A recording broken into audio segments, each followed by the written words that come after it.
ഉള്ളി ഒന്ന് വഴറ്റി ഒട്ടും സമയം കളയാതെ തന്നെ വളരെ എളുപ്പത്തിൽ ഒരു മലബാർ ചിക്കൻ ദം ബിരിയാണി എങ്ങനെ ഉണ്ടാക്കുന്നതെന്ന് നോക്കാം.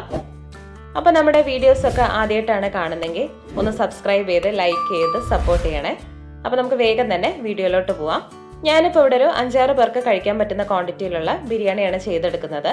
അപ്പോൾ നമുക്ക് ആദ്യം തന്നെ ഇതിലോട്ട് വേണ്ട മസാല ഒന്ന് റെഡിയാക്കിയിട്ട് എടുക്കാം. ഒരു മിക്സിയുടെ ജാറിലോട്ട് 5 വലിയ പച്ചമുളക് എടുത്തിട്ടുണ്ട്, 20 അല്ലി വെളുത്തുള്ളി, ഞാൻ കുറച്ച് വലിയ അല്ലിയാണ് എടുത്തേക്കുന്നത്. ഇനി ഒരു 3 വലിയ കഷ്ണം ഇഞ്ചി, ഇത്രയും നമുക്കൊന്ന് ചതച്ച് കൊണ്ടുവരാം. ഇനി മസാല ഉണ്ടാക്കാൻ തുടങ്ങാം. ഞാനിപ്പോൾ ഇവിടെ 1 കിലോ ചിക്കനാണ് എടുത്തേക്കുന്നത്. ഒരുപാട് വലിയ പീസായിട്ടൊന്നുമല്ല കട്ട് ചെയ്തേക്കുന്നത്. ഇതിലോട്ട് ഒരു 4 മീഡിയം സൈസിലുള്ള സവാള അരിഞ്ഞത്, പിന്നെ നമ്മൾ മുന്നേ ചതച്ച് വെച്ചേക്കുന്ന ഇഞ്ചിയും വെളുത്തുള്ളിയും പച്ചമുളകിൻ്റെ ആ ഒരു കൂട്ട്, അതിലൊരു ടീസ്പൂൺ ഞാൻ മാറ്റി വെച്ചിട്ടുണ്ട്. 2 വലിയ പഴുത്ത തക്കാളി, പാകത്തിനുള്ള ഉപ്പ്, 1/2 ടീസ്പൂൺ മഞ്ഞൾപ്പൊടി, പിന്നെ കളറിന് വേണ്ടിയിട്ട് മാത്രം നമ്മളൊരു 1/4 ടീസ്പൂൺ മുളക് പൊടി ചേർക്കുന്നുണ്ട്, 1 ടീസ്പൂൺ കുരുമുളക് പൊടി, 1 ടീസ്പൂൺ ബിരിയാണി മസാല, 1/2 ടീസ്പൂൺ പെരിഞ്ജീരകപ്പൊടി, ഒരു 2 ടീസ്പൂൺ തൈര് ചേർക്കുന്നുണ്ട്. ഇനി ഇതിലോട്ട് വേണ്ടത് കുറച്ച് മല്ലിയില അരിഞ്ഞതും കുറച്ച് പുതിനയില അരിഞ്ഞതും കൂടി,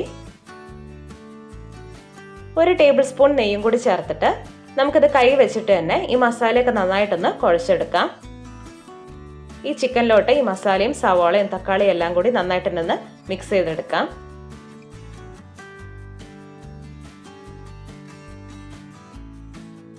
ഇപ്പൊ നമ്മുടെ മസാലയൊക്കെ നന്നായിട്ട് തന്നെ സെറ്റ് ആയിട്ടുണ്ട്.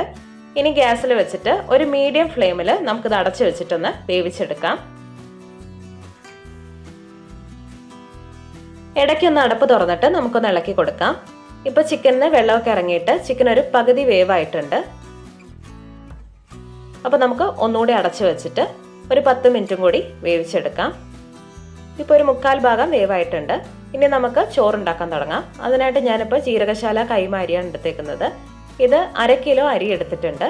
ഇത് നന്നായിട്ട് കഴുകിയിട്ട് നമുക്കൊരു 10 മിനിറ്റ് ഒന്ന് കുതിർക്കാൻ വെക്കാം. ഇനി ചോറുണ്ടാക്കാം.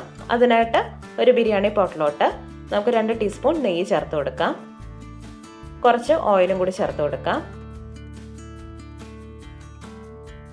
ഇനി ഇതിലോട്ട് സ്പൈസസ് ആയിട്ട് 2 ഗ്രാമ്പും കുറച്ച് പട്ടയും അതുപോലെ ഒരു സ്റ്റാർ അനൈസും 1 ഏലക്കയും 1 ബേ ലീഫും എടുത്തിട്ടുണ്ട്. ഇത്രയും ചേർത്ത് കൊടുക്കാം. ഇനി ഇതിലോട്ട് ഒരു ചെറിയ കഷ്ണം സവാള സ്ലൈസ് ചെയ്തതും കൂടി ചേർത്ത് കൊടുക്കാം. ഇനി സവാള ചെറുതായിട്ടൊന്ന് വഴറ്റിയിട്ട് ഇതിലോട്ട് നമ്മൾ വെള്ളം ചേർത്ത് കൊടുക്കുകയാണ്. ഞാനിപ്പോൾ ഇവിടെ 1 ഗ്ലാസ് അരിക്ക് 1.5 ഗ്ലാസ് വെള്ളം എന്നുള്ള കണക്കിലാണ് വെള്ളം എടുത്തേക്കുന്നത്. വെള്ളം തിളച്ച് വരുന്ന സമയത്ത് ഇതിലോട്ട് പാകത്തിന് വേണ്ട ഉപ്പും കൂടി ചേർത്ത് കൊടുക്കാം.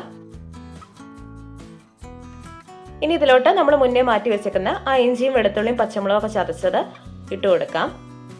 ഇത് ചേർക്കുമ്പോൾ നമ്മുടെ ചോറിന് ഒരു പ്രത്യേക ടേസ്റ്റ് തന്നെ വരും. ഇനി ഇതിലോട്ട് ഒരു അരമുറി നാരങ്ങയും കൂടി പിഴിഞ്ഞൊഴിക്കാം. നാരങ്ങ ഒഴിക്കുന്നത് നമ്മുടെ ചോറ് തമ്മിൽ ഒട്ടാണ്ടിരിക്കാൻ വേണ്ടിയിട്ടാണ്. വെള്ളം തിളച്ച് തുടങ്ങുമ്പോൾ ഇതിലോട്ട് നമ്മൾ കഴുകി ഊറ്റി വെച്ചേക്കുന്ന അരി ചേർത്ത് കൊടുക്കാം. ഒന്ന് ഇളക്കി കൊടുക്കാം. ഇനി ഗ്യാസ് ഒരു ലോ ഫ്ലെയിമിലാക്കിയിട്ട് നമുക്കിത് അടച്ചു വെച്ചിട്ട് വേവിച്ചെടുക്കാം.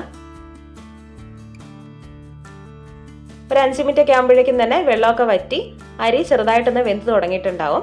അപ്പോൾ ഇടയ്ക്കിടയ്ക്ക് തുറന്നിട്ട് നമുക്കൊന്ന് ഇളക്കി കൊടുക്കാം.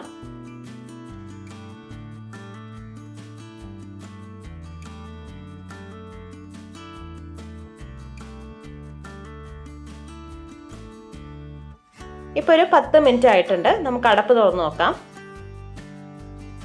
ഇപ്പോൾ അരിയുടെ വെള്ളമൊക്കെ വറ്റിയിട്ട് അരി പാകത്തിന് തന്നെ വെന്ത് കിട്ടിയിട്ടുണ്ട്. ഒരു 1/4 ഭാഗം വേവായിട്ടുണ്ട്. ബാക്കി നമ്മൾ ദം ചെയ്യുന്ന സമയത്ത് ചിക്കനും റൈസും ഒക്കെ നന്നായിട്ട് തന്നെ വെന്ത് കിട്ടിക്കോളും. ഇനി ഇതിലോട്ട് വേണ്ട സവാളയും കാഷ്യൂനട്ടും റൈസൻസും ഒക്കെ ഒന്ന് ഫ്രൈ ചെയ്തെടുക്കാം. അതിനായിട്ട് കുറച്ച് നെയ്യും കുറച്ച് ഓയിലും കൂടി ചേർത്ത് കൊടുക്കാം. എന്നിട്ട് കാഷ്യൂനട്ടും റൈസൻസും ഒന്ന് ഫ്രൈ ചെയ്തെടുക്കാം.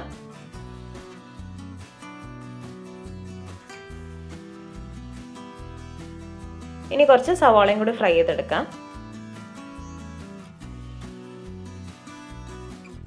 ഇപ്പൊ നമ്മുടെ ചോറും മസാലയും ഗാർണിഷ് ചെയ്യാനുള്ള ഐറ്റം ഒക്കെ റെഡി ആയിട്ടുണ്ട്. ഇനി നമുക്ക് ദം ചെയ്യാൻ തുടങ്ങാം. അതിനായിട്ട് ബിരിയാണി പോട്ടിൽ താഴെ മസാല ഇട്ട് കൊടുക്കാം. ഇനി അതിൻ്റെ മുകളിലോട്ട് നമുക്ക് ചോറിട്ട് കൊടുക്കാം.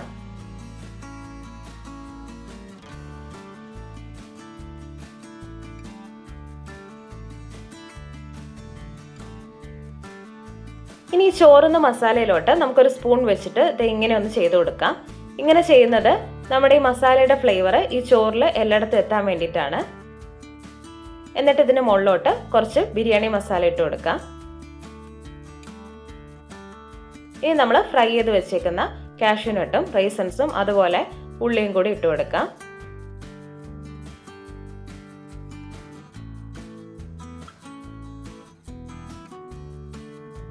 കുറച്ച് മല്ലിയിലയും പുതിനയിലയും.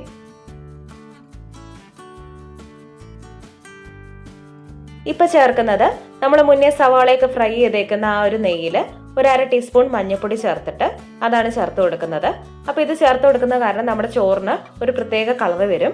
അതുപോലെ ആ സവാള ഫ്രൈ ചെയ്തേക്കുന്ന ആ ഒരു ടേസ്റ്റ് ഈ ചോറിലൊക്കെ നന്നായിട്ട് തന്നെ കിട്ടും. ഇനി നമുക്കിത് അടച്ചു വെച്ചിട്ട് ഒരു 20-25 മിനിറ്റ് നമുക്ക് ലോ ഫ്ലെയിമിലാക്കിയിട്ട് ഒന്ന് ദം ചെയ്തെടുക്കാം. ഞാനൊരു 20-25 മിനിറ്റ് ദം ചെയ്തിട്ടുണ്ടായിരുന്നു. അപ്പോൾ അത് കഴിഞ്ഞ് ഒരു 1/2 മണിക്കൂറും കൂടി വെച്ചതിന് ശേഷമാണ് ഞാനിപ്പോൾ തുറന്ന് നോക്കുന്നത്. അപ്പോൾ നമ്മുടെ ചോറിലേക്ക് നന്നായിട്ട് തന്നെ ആവി കയറിയിട്ടുണ്ട്.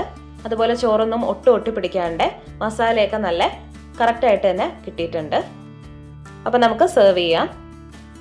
നമ്മുടെ മലബാർ ചിക്കൻ ദം ബിരിയാണി റെഡി ആയിട്ടുണ്ട്.